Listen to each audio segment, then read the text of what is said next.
नमस्कार दोस्तों, आप सभी का स्टडी डिलाइट चैनल पर एक बार फिर से हार्दिक स्वागत है।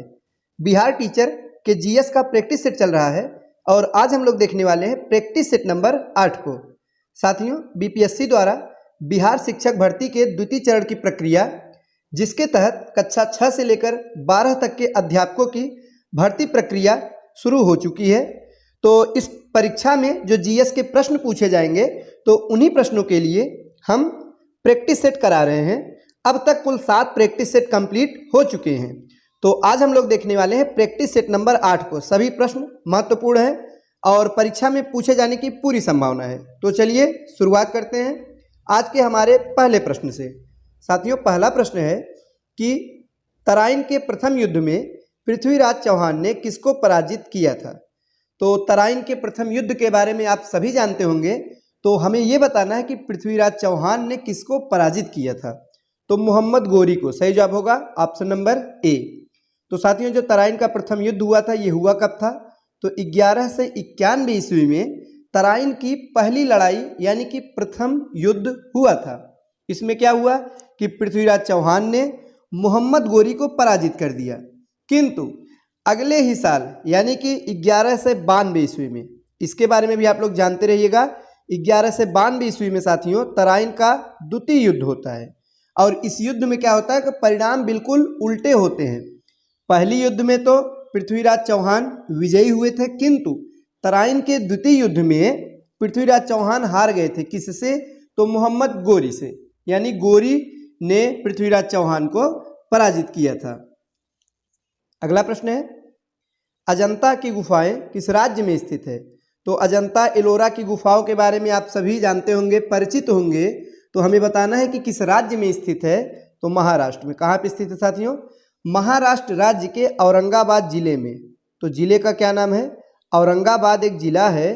तो यहीं पर अजंता की गुफाएं स्थित है।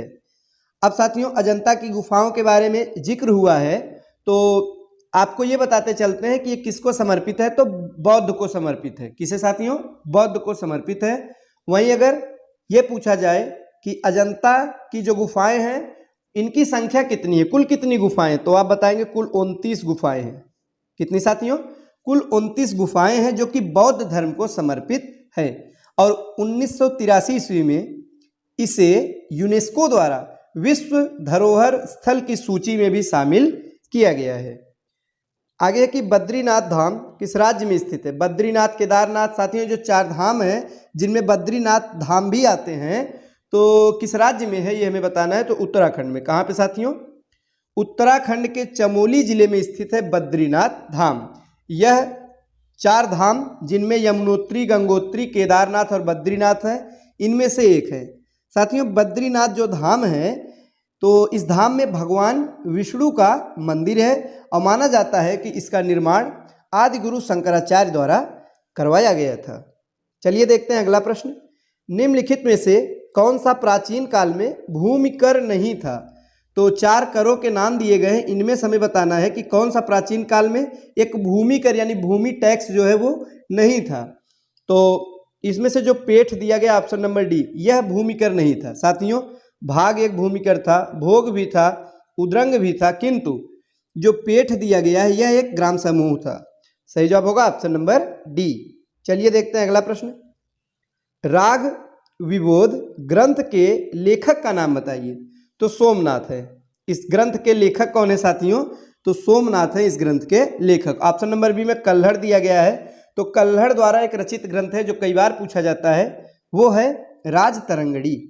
जानते रहिएगा, अगर प्रश्न बन जाएगा कि राजतरंगड़ी के लेखक कौन है, तो आप तुरंत इसका जवाब देंगे कि कल्हड़ है। चलिए देखते हैं अगला प्रश्न। प्राकृत प्रकाश ये जो ग्रंथ है ये किसके द्वारा लिखा गया है। तो वररुचि द्वारा। किसके द्वारा साथियों? वररुचि द्वारा प्राकृत प्रकाश ग्रंथ की रचना की गई थी। और वररुचि विक्रमादित्य के नवरत्नों में से एक थे। वही ऑप्शन नंबर बी में पाणिनि है साथियों। पाणिनि ने अष्टाध्यायी की रचना की। ए में है पतंजलि, पतंजलि ने महाभाष्य की रचना की। डी में है अमर सिंह, तो अमर सिंह ने अमरकोश की रचना की। नेक्स्ट है कि कौन सा पूर्व मध्यकालीन भारतीय साम्राज्य व्यापक स्तर पर स्थानीय स्वशासन के लिए प्रसिद्ध था। तो स्थानीय स्वशासन के लिए व्यापक रूप से प्रसिद्ध था। तो इस प्रश्न का सही जवाब है ऑप्शन नंबर बी, चोल। साथियों, चोल जो है व्यापक स्तर पर स्थानीय स्वशासन के लिए प्रसिद्ध थे। आगे है, अभिज्ञान शाकुंतलम के लेखक कौन है साथियों? किसने अभिज्ञान शाकुंतलम नामक ग्रंथ की रचना की? तो महाकवि कालिदास, संस्कृत के महान कवि हैं कालिदास, इन्होंने ही अभिज्ञान शाकुंतलम की रचना की। नेक्स्ट है कि द्वितीय नगरीकरण में किस धातु का प्रमुख योगदान था? तो साथियों, सही जवाब होगा लोहा, ऑप्शन नंबर डी। तो ईसा पूर्व 6वीं शताब्दी में गंगा यमुना जो दोआब है एवं बिहार के जो आसपास के क्षेत्र है, इसमें नगरीकरण के लिए आवश्यक कुछ प्रमुख तत्व जैसे कि शासक वर्ग का उदय, धर्म का प्रचलन, मुद्रा का प्रचलन, ये प्रचलन दिखाई पड़ने लगे और इसीलिए इस काल को भारत की द्वितीय नगरी क्रांति भी कहा जाता है और इस नगरीकरण में लोहे का सबसे प्रमुख योगदान था। चलिए देखते हैं अगला प्रश्न। सिक्कों से संबंधित प्रश्न है कि भारत के प्राचीनतम सिक्के हैं, भारत के प्राचीनतम सिक्कों को क्या कहा जाता है? तो आहत सिक्के। सही जवाब होगा ऑप्शन नंबर बी, प्राचीनतम सिक्कों को आहत सिक्के कहा जाता है। अगला प्रश्न है, निम्नलिखित में से प्राचीन भारत की कौन सी लिपि दाहिने से बाईं ओर लिखी जाती थी? तो वो लिपि है खरोष्ठी लिपि। कौन सी साथियों? खरोष्ठी लिपि। नेक्स्ट है, प्राचीन भारतीय शिक्षा व्यवस्था में शिष्य किस शब्द से शिक्षा आरंभ करते थे? तो प्राचीन भारतीय समाज में जो शिक्षा आरंभ की जाती थी तो गुरुकुल परंपरा थी साथियों, तो जो शिक्षा का आरंभ करवाया जाता था तो ओम से। सही जवाब होगा ऑप्शन नंबर ए। नेक्स्ट है कि विश्व का सबसे ऊंचा कहा जाने वाला विश्व शांति स्तूप बिहार में कहाँ है? बताइए साथियों। बिहार में एक स्तूप है जिसे कि विश्व का सबसे ऊंचा विश्व शांति स्तूप कहते हैं, वो राजगीर में स्थित है, यानी ऑप्शन नंबर सी इस प्रश्न का सही जवाब होने वाला है। राजगीर बिहार में स्थित है विश्व का सबसे ऊंचा कहा जाने वाला विश्व शांति स्तूप। चलिए देखते हैं अगला प्रश्न।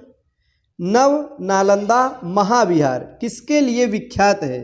तो साथियों, यह पाली अनुसंधान संस्थान के लिए विख्यात है, नव नालंदा महाविहार। नेक्स्ट है कि बौद्ध, हिंदू एवं जैन शैलकृत गुफाएं एक साथ कहाँ विद्यमान है? तीनों धर्म की जो शैलकृत गुफाएं हैं ये एक साथ हमें कहाँ देखने को मिलती है? तो एलोरा की गुफाओं में। सही जवाब होने वाला है ऑप्शन नंबर सी, महाराष्ट्र के औरंगाबाद से लगभग 25 किलोमीटर पश्चिमोत्तर में स्थित है एलोरा। और साथियों, यह शैलकृत गुफा मंदिरों के लिए विश्व प्रसिद्ध है। कुल यहाँ पर 34 शैलकृत गुफाएं भी हैं। कितनी है साथियों? 34 है। और ये जो है बौद्ध, हिंदू, जैन तीनों धर्म से संबंधित है। चलिए देखते हैं अगला प्रश्न। शैल चित्रों में अलंकृत बाघ गुफाएं किस पर्वत श्रेणी में पाई जाती हैं? तो ये जो बाघ गुफाएं हैं ये विंध्याचल पर्वत श्रेणी में पाई जाती हैं, मध्य प्रदेश के विंध्याचल पर्वत श्रेणी पर स्थित है। और इस गुफा का जो संबंध है किस धर्म से है? तो बौद्ध धर्म से है साथियों। अगला प्रश्न है, शाक्य वंशियों द्वारा बनाया गया बौद्ध स्तूप कहाँ स्थित है? तो बताइए। तो पिपराहवा में स्थित है। सही जवाब होगा ऑप्शन नंबर डी, पिपराहवा स्तूप का निर्माण शाक्यों द्वारा किया गया था। यह स्तूप उत्तर प्रदेश में नेपाल सीमा के पास में स्थित है। नेक्स्ट है कि पाणिनिकृत अष्टाध्यायी किससे संबंधित है? तो जो अष्टाध्यायी की रचना किसने की? पाणिनि ने किया। किससे संबंधित है? तो व्याकरण से, संस्कृत व्याकरण से संबंधित है अष्टाध्यायी। रचना किया गया है महर्षि पाणिनि द्वारा और व्याकरण का अत्यंत प्राचीन ग्रंथ साथियों। इसमें कुल 8 अध्याय हैं। कितने अध्याय हैं? 8 अध्याय हैं। प्रत्येक अध्याय में 4 पद हैं। और चलिए देखते हैं अगला प्रश्न। मृच्छकटिकम नामक ग्रंथ के लेखक कौन है? तो साथियों, शूद्रक द्वारा लिखित है मृच्छकटिकम। सही जवाब होगा option number D, Shudraka. Next है कि अप्रतिरथ किस हिंदू देवता का एक और नाम है? तो ये जो अप्रतिरथ है ये किस हिंदू देवता का एक और नाम है, ये हमें बताना है। तो बताइए साथियों, सही जवाब क्या होगा? Option number A, Vishnu. भगवान विष्णु का एक और नाम है अप्रतिरथ भी है। अप्रतिरथ का आशय होता है कि विचरण करने वाला।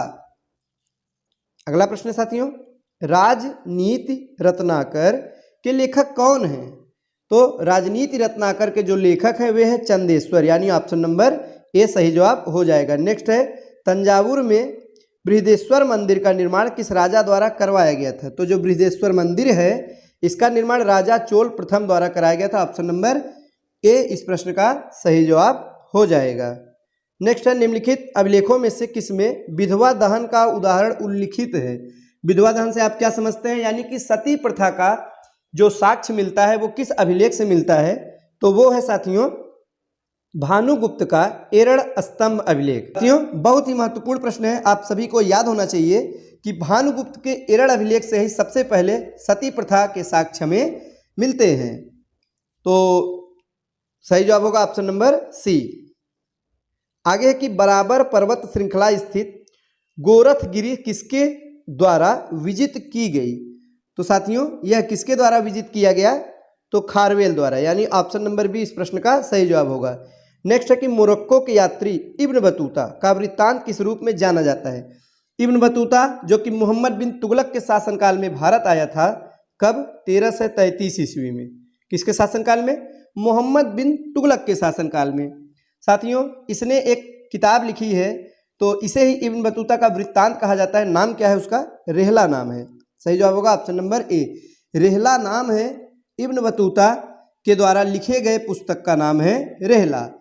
साथियों इसे दिल्ली का काजी भी नियुक्त किया गया था, बाद में चीन में राजदूत बनाकर भी इसे भेजा गया था।